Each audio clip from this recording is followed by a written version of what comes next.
Hallelujah. ശക്തിയുടെ കർത്താവിനെ സ്തുതിച്ചാട്ട് യേശു തമ്പുരാന്റെ മഹത്വമേറിയ നാമം, ആ നാമത്തെ നമുക്ക് ഒന്നിച്ചു കൊള്ളുവാൻ ദൈവം ഒരുക്കിയ ആഗീരമായ അനുഭവത്തെ ദൈവത്തെ സ്തുതിക്കുകയാണ്. ഇന്ന് പ്രാരംഭമായി നമുക്ക് അപ്പോസ്തലനായ പൗലോസ് എബ്രായ സഭയ്ക്കെതിരെ ലേഖനം 4-ാം അധ്യായം 9-ാം വാക്യം ഒന്ന് വായിക്കും. എബ്രായർ 4:9. ആകയാൽ ദൈവത്തിന്റെ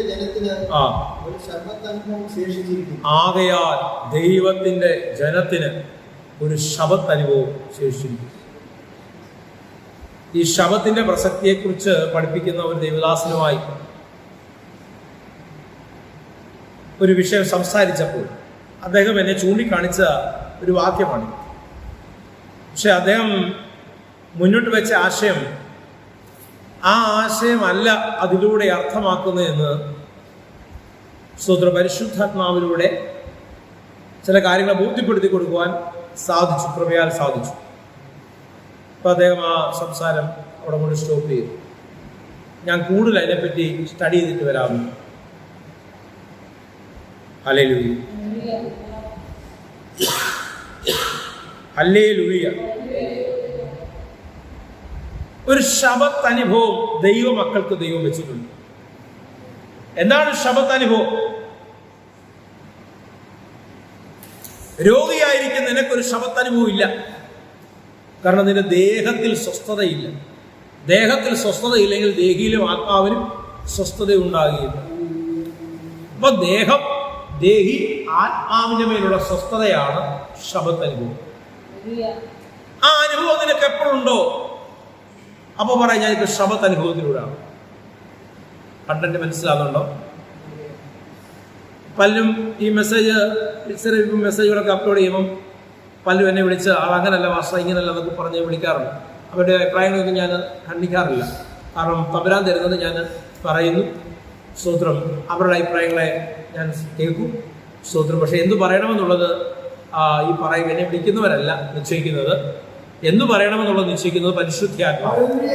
അപ്പം നിങ്ങളുടെ ദേഹത്തിലും ദേഹിയിലും ആത്മാവിലും സ്വസ്ഥതയുടെ അനുഭവം ദൈവവചനം നൽകുകയാണ്. എന്താ ദൈവവചനം? യേശു ക്രിസ്തു. പിതാവിന്റെ കൂടെ വലത്ത് ഭാഗത്ത് ആരംഭം മുതലേ ഉണ്ടായിരുന്നു, ആദ്യം മുതലേ ഉണ്ടായിരുന്നു. സകലത്തിന്റെ കാരണഭൂതനായ സകലവും അവൻ മുഖാന്തരം ഉണ്ടായി, സകലത്തെയും അവൻ ഉണ്ടാക്കി. ആ വചനമായ ദൈവം നമുക്ക് വേണ്ടി ഈ ഭൂമിയിൽ വെളിപ്പെട്ടു. കൃപയിൽ സമാധാനമായി നമ്മുടെ ദൈവം പാർത്തു, നമുക്ക് വേണ്ടി അടക്കപ്പെട്ടു. ഹല്ലേലൂയ. അതിൽ അർപ്പിക്കപ്പെട്ട ചുമതല, ഡ്യൂട്ടി, അസൈൻ ചെയ്ത വസ്തുത പൂർത്തിയാക്കി. ആ പൂർത്തിയാക്കിയ ശുശ്രൂഷയാണ് എൻ്റെ ജീവിതത്തിൽ സ്വസ്ഥതയുടെ അടിത്തറ. എനിക്ക് പ്രതികൂലമായ കൈയെഴുത്തുകളെയും സകലതിനെയും എൻ്റെ ജീവിതത്തിൽ നിന്ന് എടുത്തു മാറ്റി. എന്തിനു വേണ്ടി? എനിക്ക് സ്വസ്ഥതയുടെ ഒരു അനുഭവം ലഭിക്കുന്നതിന് വേണ്ടി. എൻ്റെ ദേഹി ആത്മാവിൻ്റെ മേൽ സ്വസ്ഥതയുടെ ഒരു അനുഭവം ഉണ്ടാകേണ്ടതിന് ഒരു പ്രവൃത്തി കാൽവരി കൊലക്കളത്തിൽ എൻ്റെ തമ്പുരാൻ പൂർത്തിയാക്കി. ആ പൂർത്തീകരണ ശുശ്രൂഷയിൽ വിശ്വസിക്കുന്നവൻ വിളിച്ചു പറയും, ഞങ്ങൾ ചലിക്കുന്നത് ഞങ്ങളുടെ പ്രയത്നം കൊണ്ടല്ല, ഞങ്ങളുടെ മുന്നോട്ടുള്ള ജീവിതത്തിലെ നന്മകൾ ഞങ്ങളുടെ പരിശ്രമം കൊണ്ടോ കഠിനാധ്വാനം കൊണ്ടോ അല്ല, എല്ലാം കൃപയാ. ഒരുവൻ ഞങ്ങൾക്ക് വേണ്ടി സകലം തികച്ചു എന്നുള്ളത് കൊണ്ടത്രേ ഞങ്ങൾ ഇന്ന് പെർഫെക്റ്റ് ആയിട്ടിരിക്കുന്നത്. ഞങ്ങളുടെ പെർഫെക്ഷന്റെ ബേസ് ഞങ്ങളുടെ ശ്രമമല്ല, പകരം ഒരു പ്രവൃത്തി തികച്ചവന്റെ മഹത്വമത്രേ ഞങ്ങളുടെ പെർഫെക്ഷന്റെ അടിത്തറ. മനസ്സിലാക്കി കർത്താവിനെ സ്തുതിച്ചാണ്. യോഹന്നാൻ 5-ാം അധ്യായം നമുക്ക് അതിന്റെ എന്താണെന്നുള്ളത് ഡീറ്റെയിൽ ആയിട്ട് പഠിക്കാം. യോഹന്നാൻ 5-ാം അധ്യായം 1 മുതൽ 16 വരെയുള്ള വാക്യം. യോഹന്നാൻ 5, 1 മുതൽ 16 വരെ വായിച്ചാൽ. യഹൂദന്മാരുടെ ഒരു ഉത്സവം ഉണ്ടായിട്ട് യേശു യെരൂശലേമിലേക്ക് പോയി.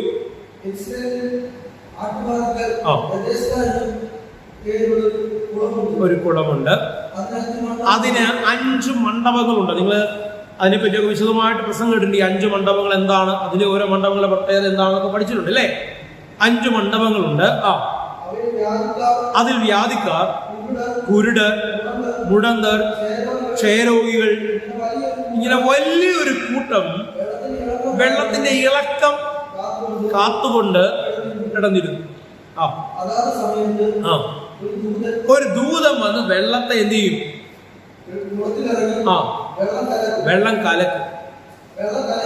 വെള്ളം കലങ്ങിയ ശേഷം ആദ്യം ഇറങ്ങുന്നവൻ ഏത് വ്യാധി പിടിച്ചതിനായാലും അവന് സൗഖ്യം വരും. കേട്ടോ, 38 ആണ്ട് രോഗം പിടിച്ച് കിടന്നിരുന്ന ഒരു മനുഷ്യൻ അവിടെ ഉണ്ടായിരുന്നു. എവിടെ ഉണ്ടായിരുന്നു? ഈ കുളക്കടവിന്റെ അടുത്തുണ്ടായിരുന്നു. എന്തിനാ അവൻ അവിടെ അങ്ങനെ വെയിറ്റ് ചെയ്ത് ഇങ്ങനെ അവിടെ തന്നെ സ്റ്റേ ചെയ്ത് വായിച്ചാൽ? യേശു കണ്ടു. ഏറിയ കാലമായി ഇങ്ങനെ കിടക്കുന്നത് എന്നറിഞ്ഞ് നിനക്ക് സൗഖ്യമാകാൻ മനസ്സുണ്ടോ എന്ന് അവനോട് ചോദിച്ചു. ഇങ്ങനെ ഏറിയ നാളായിട്ട് കിടക്കുന്നവരോട് ചോദിക്കാനുള്ളതൊരു ചോദ്യമാണോ?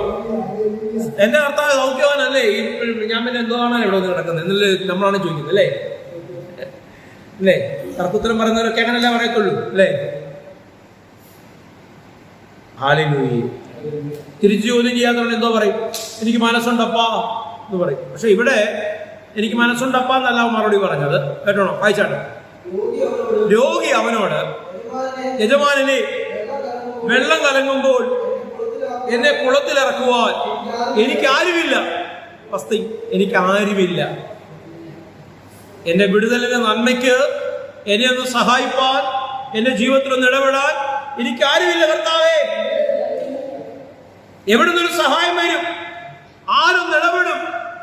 എനിക്കാരുമില്ലപ്പോ. ഹല്ലേലൂയ. വായിച്ച ഞാൻ തന്നെ ഒരു വിധത്തിൽ വലിഞ്ഞ് ചെല്ലുമ്പോൾ മറ്റൊരുത്തൻ എനിക്ക് മുമ്പായി ഇറങ്ങുമെന്ന് ഉത്തരം പറഞ്ഞു. യേശു അവനോട്, എഴുന്നേറ്റ് നിന്റെ കിടക്കെടുത്ത് നടക്ക എന്ന് പറഞ്ഞു. വെള്ളത്തിലോട്ട് ഇറങ്ങാനല്ല പറഞ്ഞത്.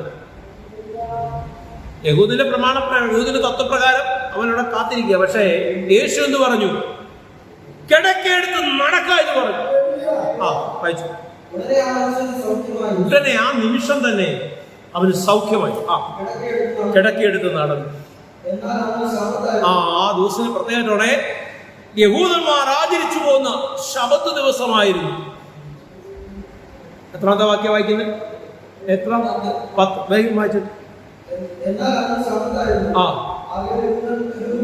യഹൂദന്മാർ സൗഖ്യം പ്രാപിച്ചവനോട്, ഇന്ന് ശബത്താകുന്നു, കിടക്കെടുത്ത് നടക്കുന്നത് വിഹിതമല്ല എന്ന് പറഞ്ഞു. അവൻ അവരോട്, എന്നെ സൗഖ്യമാക്കിയവൻ കിടക്കെടുത്ത് നടക്കുവാൻ എന്നോട് പറഞ്ഞു. ഹല്ലേലൂയ. എനിക്ക് വിടുതൽ നൽകിയവൻ എന്നോടൊന്ന് പറഞ്ഞു, അത് ഞാൻ അനുസരിക്കും. വായിച്ചാട്ടെ. അവർ അവനോട്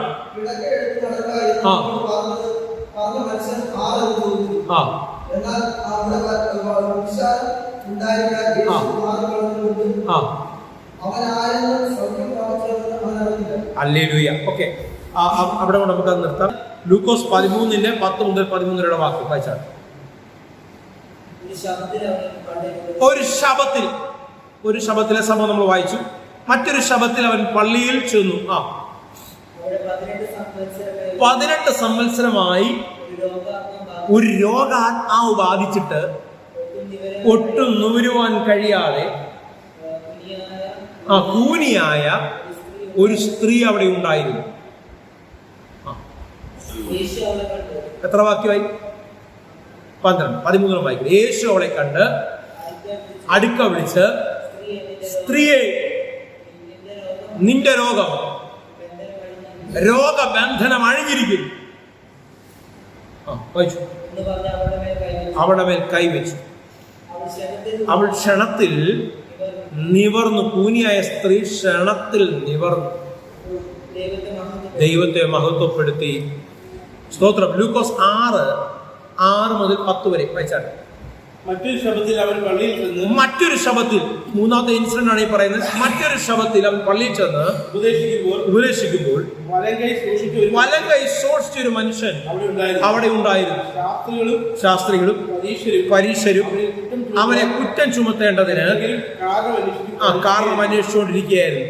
അവൻ ശബത്തിൽ ആ മനുഷ്യനെ സൗഖ്യമാക്കുമോ എന്ന് ശ്രദ്ധിച്ചുകൊണ്ടിരുന്നു. ശബത്തിൽ സൗഖ്യം നടത്തുമോ എന്ന് ശ്രദ്ധിച്ചുകൊണ്ടിരുന്നു. കാരണം നടത്താൻ പാടില്ല, അതാ അവരുടെ വ്യവസ്ഥ. അവരുടെ വിചാരം മനസ്സിലാക്കിയിട്ട് അവൻ ശുഭ്ഷിച്ച കൈയുള്ള മനുഷ്യനോട് എഴുന്നേറ്റ് നടുവിൽ നിൽക്കുക എന്ന് പറഞ്ഞു. അവൻ എഴുന്നേറ്റ് നിന്നു. യേശു അവരോട് ഞാൻ നിങ്ങളോട് ചോദിക്കട്ടെ, ശബത്തിൽ നന്മ ചെയ്യോ തിന്മ ചെയ്യോ ഏത് വിഹിതമെന്ന് ചോദിച്ചു. അവരോ ജീവനെ രക്ഷിക്കുകയോ നശിപ്പിക്കുകയോ ചെയ്യുന്നത് നിയമാനുസൃതമോ എന്ന് ചോദിച്ചു. അവരെല്ലാവരും ചുറ്റും ആ മനുഷ്യനോട് കൈ നീട്ടുക എന്ന് പറഞ്ഞു. യേശു എന്തോ അവനോട് പറഞ്ഞു, കൈ നീട്ടുക എന്ന് പറഞ്ഞു. അവൻ അങ്ങനെ ചെയ്തു. അവന്റെ കൈ സൗഖ്യമായി. 3 ശബത്ത് ദിവസങ്ങളിൽ നടന്ന അത്ഭുതങ്ങളാണ് ഞാൻ ഈ പറഞ്ഞത്. ഇതിലും കൂടുതലുണ്ട്, പക്ഷെ നിങ്ങൾ പങ്കുവയ്ക്കാൻ ആഗ്രഹിക്കുന്ന ഈ 3 ദിവസത്തെ വിഷയങ്ങളാണ്. ഹല്ലേലൂയ. ഈ വചനം കേട്ടിട്ട് ശബത്ത് ഇനിയും ഉണ്ടല്ലോ.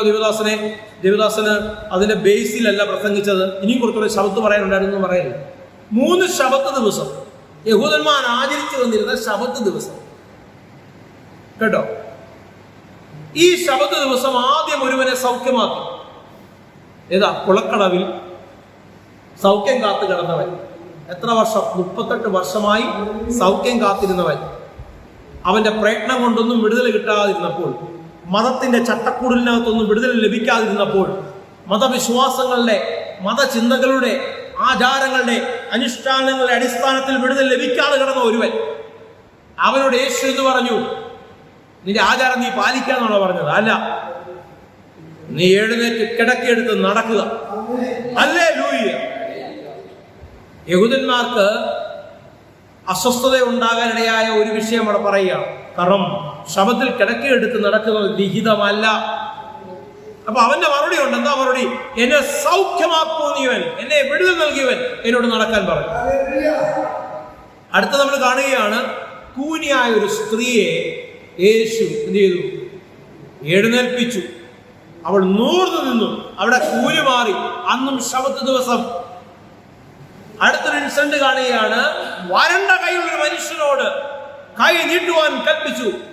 അവന്റെ കൈ സൗഖ്യമായി. അന്നും ശബത്ത് ദിവസം.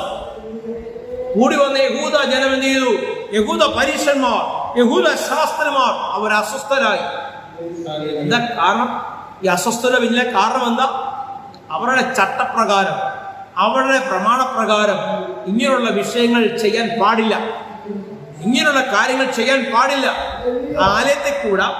അപ്പൊ യേശു ആലയത്തിൽ കൂടെ ശബത്ത് ആചരിക്കാൻ, അല്ലെങ്കിൽ ശബത്തിന്റെ സിസ്റ്റത്തെ ആചരിക്കാൻ വേണ്ടിയാണ് അങ്ങോട്ട് പോയത്. അല്ല, പുതിയൊന്ന് സ്ഥാപിക്കുവാൻ അവരുടെ ഹൃദയത്തിൽ മതത്തിന്റെ അതിപ്രസരം, മതത്തിന്റെ ചിന്തയാൽ കെട്ടപ്പെട്ട ചില കെട്ടുകളെ പൊട്ടിക്കേണ്ടതിന് പരീശന്മാരും ശാസ്ത്രിമാരും പറയുന്നതല്ല, എന്റെ പിതാവ് പറയുന്നതെന്ന് യേശു തെളിയിക്കേണ്ടതിന്, ആരിൽ യഥാർത്ഥ ശബത്തനുഭവം എന്തെന്ന് തെളിയിക്കേണ്ടതിന് അവൻ അവരുടെ പള്ളിയിൽ ചെന്നു.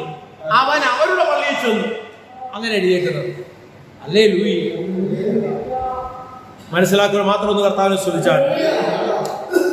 നമ്മൾ തുടങ്ങിയത് എവിടുന്ന? എബ്രായർ 4:9. ക്രിസ്തുവിലായിരിക്കുന്നവർക്ക് ഒരു ശബത്ത് അനുഭവം ഉണ്ട്.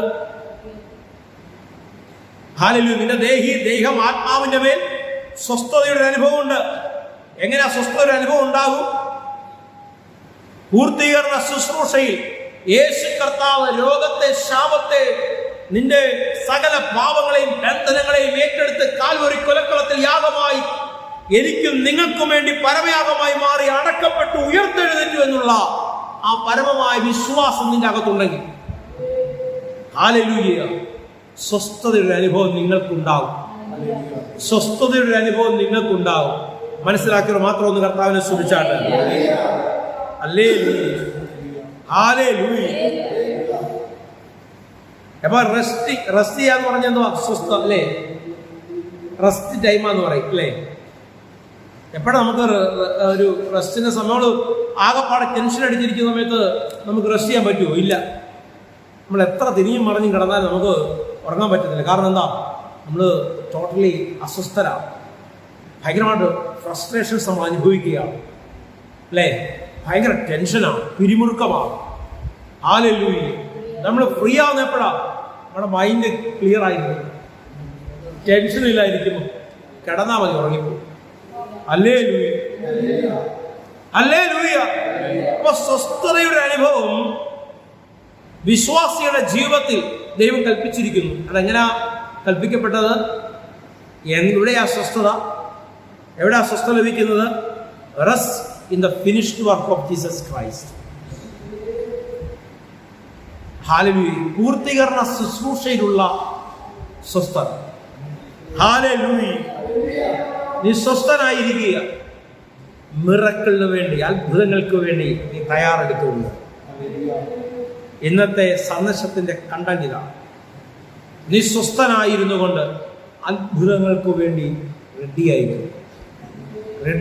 ചോദിക്കുന്നതിനും നനയ്ക്കുന്നതിനും അത്യന്തപരമായ ഇന്ന് പ്രാരംഭ മീറ്റിങ്ങിലെ ആരാധനയിൽ ഹല്ലേലൂയ കരങ്ങളടിച്ച് ദൈവത്തെ, അന്യഭാഷകളിലൊക്കെ ദൈവത്തെ നിങ്ങൾ സ്തുതിച്ച സമയത്ത് തമ്പുരാൻ തന്ന വലിയൊരു ആലോചനയാണ്. ചിലരുടെ സ്ഥിതികൾക്ക് വലിയ വ്യത്യാസം വരാൻ പോവുകയാണ്, അവസ്ഥകൾക്ക് വലിയ മാറ്റം സംഭവിക്കാൻ പോവുകയാണ്, ദുഷ്ടം കെട്ടിയ ചില കെട്ടുകൾ പൊട്ടിമാറാൻ പോവുകയാണ്.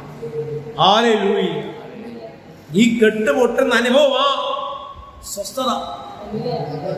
എവിടെയായി കെട്ടുപൊട്ടിയെന്നുള്ള ബോധം, ആ ബോധ്യം അകത്തുണ്ടാകണം. എവിടെ? കാൽവരി കൊലക്കളത്തിൽ എനിക്ക് വേണ്ടി സകലതും ഒരുവൻ തികച്ചിരിക്കുന്നു. ആ ബോധ്യത്തോടെ കണ്ണുകളടയ്ക്കാം, പ്രാർത്ഥിക്കാം. പ്രിയപിതാവേ, യേശുവപ്പ, അങ്ങയുടെ നാമത്തിൽ ഞാൻ ഒന്നിച്ചുകൂടാനും പ്രാർത്ഥിപ്പാനും അസ്വസ്ഥതയുടെ അനുഭവത്തിൽ നിറയുവാനും കർത്താവ് അങ്ങൊരുക്കിയ പദ്ധതികളെ ഓർത്ത് സ്തോത്രം, ബലപ്പെടുത്തുന്ന കൃപയെ ഓർത്ത് സ്തോത്രം. എന്റെ തമ്പുരാന്റെ അധികാരമുള്ള നാമത്തിൽ തന്നെ സ്വസ്ഥതയുടെ സമാധാനത്തിന്റെ ഒരു അനുഭവം എൻ്റെ കർത്താവ് നിങ്ങളുടെ ജീവിതത്തിലുടനീളം നൽകട്ടെ എന്ന് ഞാൻ പ്രാർത്ഥിക്കുന്നു. ദൈവത്തിൻ്റെ കൃപയുടെ അത്യന്തതലം നിങ്ങൾ അനുഭവിച്ചറിയട്ടെ എന്ന് പ്രാർത്ഥിക്കുന്നു. ആമേൻ, ആമേൻ, ആമേൻ.